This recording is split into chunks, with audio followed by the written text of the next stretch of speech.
नमस्कार, मैं सरोजनी पांडे अपने चैनल सरस्वती गंगा में आप सबका स्वागत करती हूँ, अभिनंदन करती हूँ। कैसे हैं आप लोग? आशा करती हूँ कि आप लोग ठीक होंगे, अच्छे होंगे।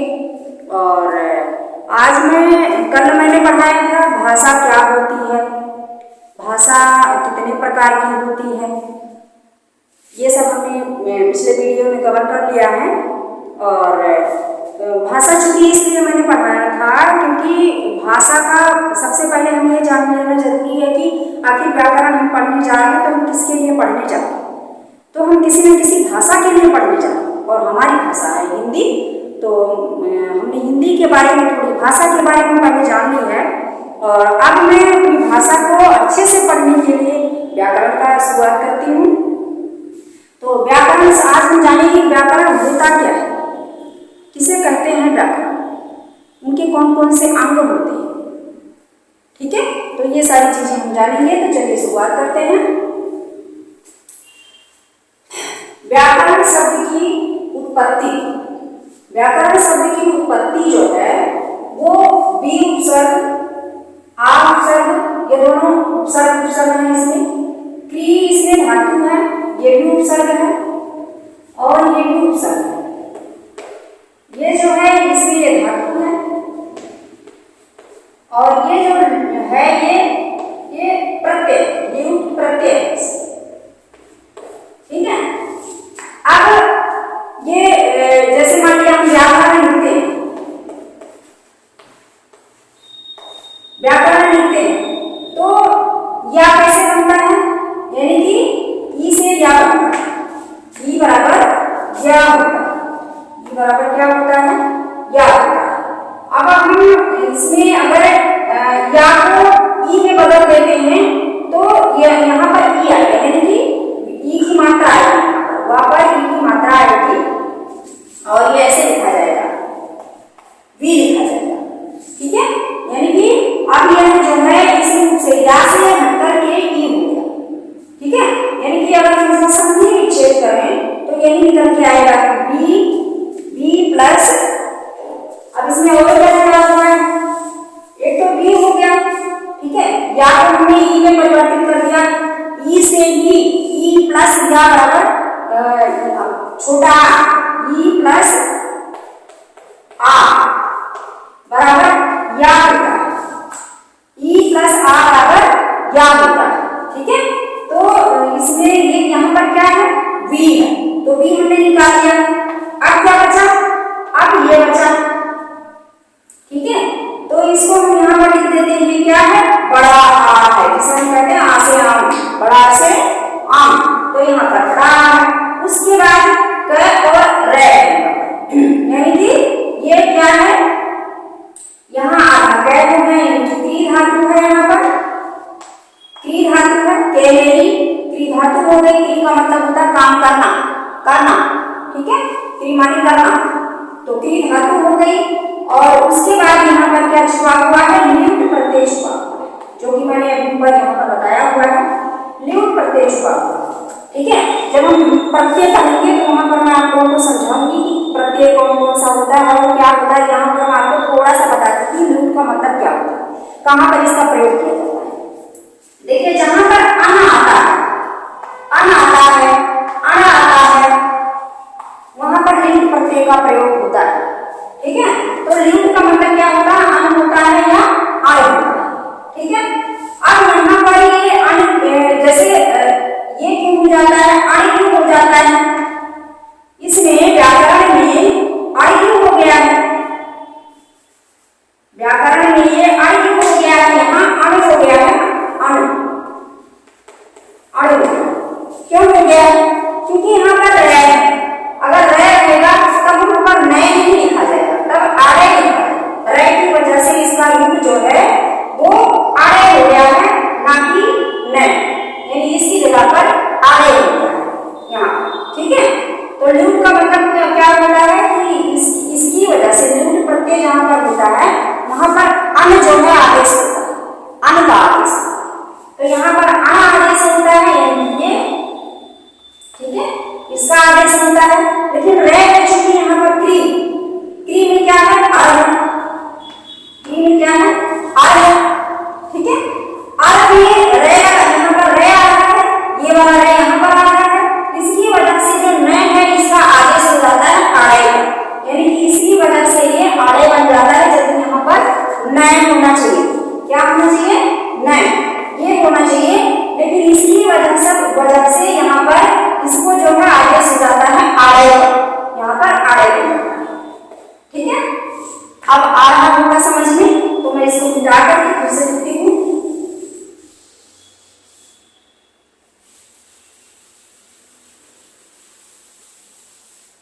तो अब समझ में आ गया होगा, मैं फिर से यहाँ पर लिख देती हूँ। जैसे कि मान लिया आप देखिए इसमें, जैसे कि मैंने ये समझा दिया था कि यहाँ पर जो है ये है छोटी की मात्रा है जो आगे से लगती है, यहाँ पर छोटी ई है, तो छोटी चूंकि है जब हम बोलते हैं तो पहले वा बोलते हैं फिर ई बोलते हैं, वी, यानी कि पहले वा निकलता है फिर ई निकलता है। तो क्या करेंगे हम, पहले वा को लिखेंगे। अब इसमें कौन सी मात्रा लगी हुई है? ई की मात्रा लगी हुई है, तो अब हम इसमें तो लगाएंगे नहीं, क्योंकि हमें उसे बाहर निकालना है। तो बाहर निकालना है तो हम कहाँ लिखेंगे? इसमें हलंत लग जाएगा। जैसे ही किसी व्यंजन में से मात्रा निकल जाएगा तो उसमें व्यंजन में हलंत लग जाएगा, तो यहाँ पर हलंत लगा हुआ है। उसके बाद आ गया ई, ठीक है। यही ई का मात्रा इसमें लगा हुआ है, जिसे हमने निकाल लिया, और जैसे ही हमने निकाला तो ये आधा हो गया, बल हो गया, और इसमें जो है हलंत लग गया। उसके बाद यहाँ पर कौन सी मात्रा लगाई हुई है? इतना रूप, तो इसका इतना रूप जो है ये इसका, ठीक है, जो इतना रूप है ये इसका। अब इसके साथ यहाँ पर आपा डंडा लगा हुआ, आपा डंडा क्या है? ये ये कैसे, ठीक है। अब उसके बाद ये कर्ण यानी क्री यहाँ पर, ये जो क्री धातु है इसका आर हो गया के कर्ण, ठीक है, कर्ण। तो जो क्री धातु है इसका आर हो जाएगा, पहले निकालेंगे। अब मैंने जो चीज मैंने जो नियम यहाँ पर बताया था वो नियम यहाँ पर फॉलो। क्या होगा कि जो री है, जो ये वाली री है, ये क्या है? स्वर है, और इसमें जो ये चिन्ह दिखा है चूहे के आकार का, इस तरीके का, ये इतना जो रूप है यही इसकी मात्रा होती है, यानी कि ये किसी भी में लगी हुई होती है, तब आप समझ लो कि ये री की मात्रा है, यानी री एक स्वर है और ये री की मात्रा है। तो चूंकि यहाँ पर कै में री की मात्रा लगी हुई है, ठीक है, तो जब री की मात्रा को निकालेंगे तो ये हर हो जाएगी, आधा कै। अब जो री है वो कहीं भी अगर किसी भी व्यंजन में लगी हुई होती है तो उस व्यंजन को जब हम निकाल लेते हैं तो उस री का आर हो जाता है, उस री का क्या हो जाता है? आर हो जाता है, ये आर हो जाता है, ठीक है। तो मैं यहाँ पर लिख देती हूँ, इसका री हम निकाल लेते हैं, री का आर हो जाता है, ठीक है, और कै हो गया आधा, इसमें हमने हलंत लगा दिया, ठीक है। अब क्या बचा? ल्यूट प्रत्यय बचा। ल्यूट प्रत्यय का क्या आदेश होता है? अन का आदेश होता है, अनादेशित होता है। ल्यूट प्रत्यय का अनादेशित होता है, ठीक है। तो अनादेशित हो तो रहा है, सही है, लेकिन यहाँ पर रे आ रहा है, यहाँ पर क्या आ रहा है? रे आ रहा है। जहां पर रे आएगा वहां पर आड़े नहीं आएगा, क्योंकि यहाँ पर जो है वो सॉरी गलती हो गई, वहां पर नए नहीं आएगा, जहां रे होगा वहां नए नहीं आएगा, यानी कि रे के साथ नए का आदेश नहीं होता है, रे के साथ आड़े का आदेश होता है इसका, ठीक है। तो इसलिए यहाँ पर जो है आड़े हो जाएगा, ये हो जाएगा, ठीक है। अब हम क्या करते हैं? हम उनको मिलाते हैं। अगर समझ में नहीं आएगा होगा तो वीडियो दोबारा बना के देख लेना आप लोग कि ये जो इतना रूप है इसका, ये आधा गया छोटी की मात्रा से मिलकर बना हुआ है व्या, और जो ये वाला डंडा दिख रहा है ये बड़ा आधा मात्रा है। तो जब हमने इसमें से यानी कि वय में ई को जोड़ा, जब हमने व में ई को जोड़ा तो क्या बन गया? वी। और फिर जो आपका डंडा लगा हुआ है वो भी हमने निकाल लिया, तो यहाँ क्या आ गया? बड़ा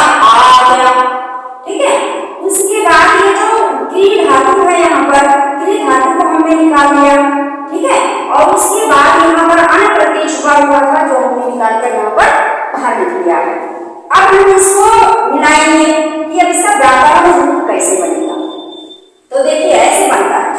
अब ये ई की मात्रा लगी हुई है वा में लगी हुई है ई की मात्रा। तो हम पहले वी बोलते हैं। तो वी में पहले हमारे जो होठों से निकलता है, मुंह से निकलता है, वो निकलता है वा।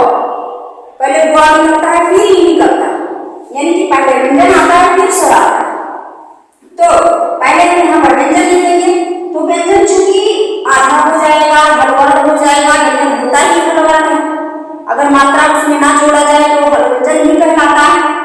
ठीक है, तो जैसे ही इसमें से हमने बी में से ही निकाल दिया तो ये क्या हो गया, आधा हो गया।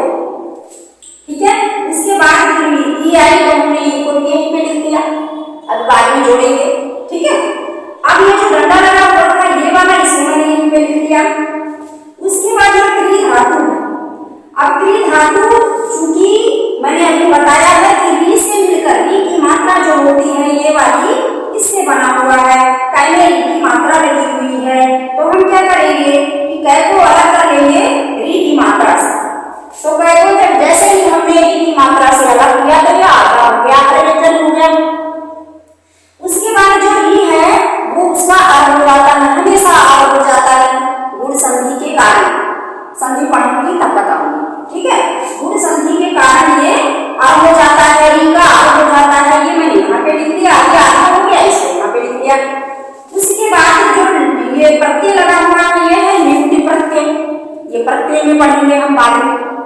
लिंग प्रत्यय से क्या आदेश होता है, अन आदेश होता है। क्या आदेश होता है, अन आदेश होता है। अब चूंकि यहाँ पर रह तो कहीं भी आपने रह और नए एक जगह नहीं देखा होगा। जब भी रह आएगा वहां पर नए नहीं होगा, यानी हमसे व्याकरण नहीं कर सकते। ठीक है, जब हम प्रत्यय पढ़ेंगे उसमें समझेंगे। तो यहाँ पर नए ना होकर के रह की वजह से यहाँ पर अड़े होगा। ठीक है, मुझे लग रहा है कि 2-3 बार बता लिया, आप समझ में आ गया होगा। तो अब हम इसको मिलाते हैं, ये मिलिएगा कैसे। अब इसका वही रूप कैसे बनेगा, जो रूप हमने बिगाड़ा है वही रूप अब कैसे बनेगा तो देख लेते हैं। अब चलिए शुरू करते। देखिए वी चूंकि आधा है तो आधा रूप जो होता है ऐसा ही होता है। ठीक है, ई की जो मात्रा होती है वो छोटी ई की होती है और ई और आ बराबर या बनता है। तो हमने या बना दिया यहाँ पे। अब इसके बाद यहाँ पर जो है ये आ गया, इसका तो या बन गया, यहाँ आ भी है तो यहाँ पर आ स्वर तो ऐसे लिखते नहीं है, हमें चूंकि मात्रा को यूज करना है तो हम मात्रा के रूप में यहाँ पर ये लिखेंगे। ठीक है, अब क्या बचा, अब आगे कै बचा। ठीक है, तो कै के साथ हमें इसको जोड़ना है, यानी ये दोनों जुड़ जाएंगे। ठीक है, तो यहाँ पूरा कै आ जाएगा। अब यहाँ पर रह बचा हुआ है, यहाँ ऐ बचा हुआ है, तो हम इन दोनों को जोड़ देंगे तो ये पूरा रह हो जाएगा और यहाँ तो अड़े है ही। इस प्रकार से व्याकरण शब्द बनता है। इस प्रकार से व्याकरण शब्द बनता है। ठीक है, जिसका मतलब होता है व्याकरण वह विद्या होती है। मैं सोचता कि ये शायद आपको समझ में आ गया होगा तो मैं इसे बुझा देती हूँ। आशा करती हूँ आप समझ गए होंगे इसको। अब हम व्याकरण की परिभाषा जान लेते हैं, व्याकरण होता क्या है। अभी तक हम क्या समझ रहे थे, व्याकरण की उत्पत्ति कैसे हुई, किस शब्द से हुई। ठीक है, उसके संधि विच्छेद क्या है तो वो हमने देख लिया। अब हम देखते हैं कि व्याकरण की जो परिभाषा होती है वो क्या होती है, व्याकरण का क्या मतलब होता है। तो व्याकरण वह विद्या है, व्याकरण वह ज्ञान है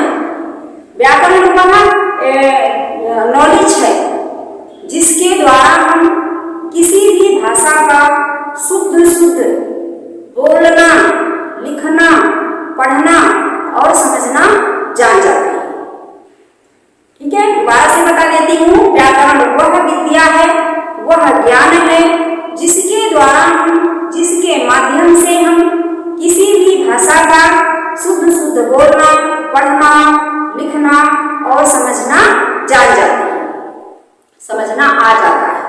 ठीक है, तो मुझे लग रहा है कि समझ में आ गया होगा। और आज मैं इतना ही पढ़ाना चाह रही थी, थोड़ा सा और बढ़ा देती हूँ। अब हम देख लेते हैं कि व्याकरण के जो अंग होते हैं, व्याकरण के अंग कौन कौन से होते हैं। जो व्याकरण के अंग होते हैं, व्याकरण किन किन अंगों से मिलकर बना। अंग क्या होता है? अंग माने होता है जैसे एक मनुष्य बना हुआ, तो मनुष्य के कितने पार्ट होते हैं जिससे जोड़कर मनुष्य बनाया हुआ है। अब ऐसे तो समझ नहीं पाएंगे, ठीक है। तो जो मशीन वाला मनुष्य बनता है उसको जानते होंगे, है ना। उसमें हाथ जोड़ते हैं, अलग से धड़ जोड़ते हैं, अलग से पैर जोड़ते हैं, अलग से उंगली लगाते हैं, अलग से, है ना। तो वो चीजें उसी प्रकार से जो व्याकरण बना हुआ है वो कितने अंगों से बना हुआ है, कितने पार्ट हैं उसके, जिससे मिलकर के व्याकरण बना हुआ है। थोड़ा सा उसको जान लेते हैं। तो देख लेते हैं व्याकरण के अंग। व्याकरण के अंग मैं थोड़ा थोड़ा लिखती हूँ, ज्यादा नहीं लिखती हूँ, ज्यादा मैं बोलती हूँ, ठीक है। बोलकर समझाने का प्रयास करती हूँ, थोड़ा थोड़ा लिख देती हूँ ताकि आपको याद रहे। तो ये व्याकरण के अंग,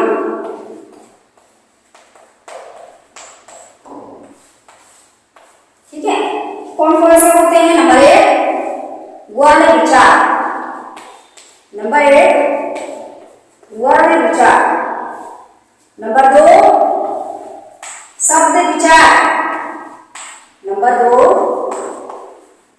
शब्द विचार, नंबर 3 वाक्य विचार, नंबर 3 क्या है, सॉरी, वाक्य विचार, ठीक है। अब इसमें हमें क्या पढ़ना है, इसमें हमें वर्ण विचार पहला। देखिए मैंने पहले वीडियो में आपको बताया है कि जो वर्ण होता है वो हमारी भाषा का सबसे मूल तत्व होता है, सबसे मूल अंग होता है। वर्ण से ही शब्द बनता है, शब्द से ही वाक्य बनता है। वर्ण नहीं होंगे तो हम गूंगे रहेंगे, ठीक है। तो इसलिए सबसे पहले हमें इस पर विचार करना है, क्या करना है, वर्ण पढ़ना है। वर्ण में ही माने वर्ण कितने प्रकार के होते हैं, कितने वर्ण होते हैं, ठीक है, उनके कौन कौन से भाग होते हैं, उनको क्या क्या कहा जाता है, इन सब चीजों पर हम फोकस करेंगे, इन सब चीजों को हम जानेंगे। दूसरा है शब्द विचार। शब्द विचार में क्या देखना है, शब्द होता क्या है, ये सारी चीजें हम बाद में पढ़ेंगे, जब पढ़ेंगे शब्द विचार तक पढ़ेंगे।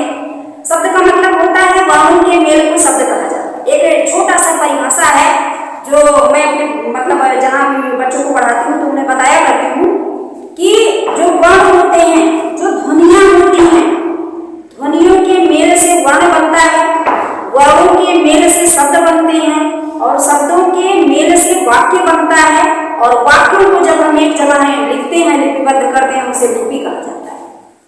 तो ये तो हम बाद में पढ़ेंगे। तो शब्द विचार भी हम देखेंगे कितने प्रकार के शब्द होते हैं, ठीक है, कौन कौन से शब्द होते हैं, कौन से हमारे देश के शब्द हैं, कौन से हिंदी से आए हैं, कौन से अंग्रेजी से लिए गए हैं, कौन से संस्कृत के हैं, फारसी के हैं, ये बहुत सारे, और कितने प्रकार के शब्द होते हैं, ये सब हम पढ़ेंगे। ये सब इसके अंग हैं, व्याकरण के अंग हैं ये सब, ठीक है। इसके बाद तीसरा वाक्य विचार है। वाक्य कितने प्रकार के होते हैं, कौन से वाक्य होते हैं, और उनकी परिभाषा क्या है, कैसे पहचाने हम कि इस वाक्य में कौन सी, इस वाक्य को कौन सा वाक्य कहेंगे। तो ये सारी चीजें जो हैं हम पढ़ेंगे। तो कहने का मतलब कि ये तीनों क्या है, व्याकरण के अंग है। इन्हीं पर पूरा व्याकरण डिपेंड है, आधारित, इन्हीं तीनों पर पूरा व्याकरण आधारित है, पूरी लिपि इन्हीं पर आधारित है। वर्ण नहीं होंगे तो शब्द कहाँ से होंगे, शब्द नहीं होंगे तो वाक्य कहाँ से होंगे, वाक्य ही नहीं होंगे तो हम बोलेंगे क्या, दुनिया गूंगी हो जाएगी, ठीक है। तो बस आज इतना ही। कल दूसरा वीडियो लेके आऊंगी, अगला वीडियो आप लोगों के लिए लेके आऊंगी। और यदि मेरा पढ़ाना, मेरा समझाना आपको अच्छा लगता है तो वीडियो जरूर देखिए और अपने दोस्तों को भी शेयर कीजिए। अगर आपको इसमें कुछ ठीक लग रहा हो, फायदा मिल रहा हो आपको कि हाँ आपके लायक है ये, और अगर यदि कुछ मुझसे गलती हो रही हो तो आप मुझे सुझाव भी दे सकते हैं। मैं आपके सुझाव को ध्यान में रखूंगी, सुधार करने की कोशिश करूंगी। और यदि कुछ ठीक लगता है तो आप मुझे उसके लिए भी कमेंट में लिख दीजिए और अपने दोस्तों को शेयर कीजिए। धन्यवाद।